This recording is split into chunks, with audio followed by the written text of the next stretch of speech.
ए मुकेश, हमार शादी के कार्ड आइल बा हो। ई का कहता हो? तोहार शादी के कार्ड ई ना हो सकेला। प्यार तू करेलू हमरा से और शादी केहू और से करता रू, ई ना हो सकेला। कबो ना हो अब काहे रोएलू शादी रचा के। हो अब काहे रोएलू शादी रचा के। आज तू जइबू जन डोलिया सजा के। आज तू जइबू जन डोलिया सजा के। अब काहे रोएलू शादी रचा के। अब काहे रोएलू शादी रचा के। अब काहे रोएलू शादी रचा के। ले जा, तोहरा बिना एक पल न जी पाए। ऐसे कहे कोई हमरा साथे? हाँ बोला ना, ले जा हे बाबू।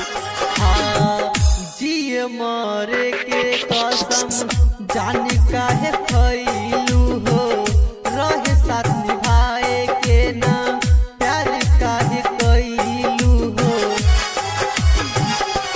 हाँ जिए मरे के कसम जान तू खइलू हो। रहे साथ निभाए के प्यार काहे कइलू हो। बारकुस बारू तू दिलवा के तोड़ के। काल्हे तू जइबू जान डोलिया सजा के। काल्हे तू जइबू जान डोलिया सजा के। अब काहे रोएलू शादी रचा के। अब काहे रोएलू शादी रचा के। ए जा, जब तोहरा से प्यार करे के लूट ना रहे तो हमसे काहे प्यार कैलू? हाँ जब निभावे के ना रहे तो प्यार करके हमरा से और शादी रचावता रू दूसरा से, ई ठीक ना कइलू। काश प्यार ना रही त याद तोहर ना आई। सिंगर मुकेश भी कबो धोखा ना खाई।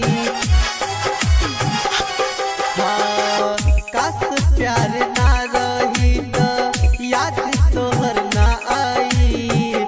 पंडित मुकेश भी कबो धोखा ना खाई। जिहे पास ससुरा ओकरा लगे। काल्हे तू जइबू जान डोलिया सजा के। काल्हे तू जइबू जान डोलिया सजा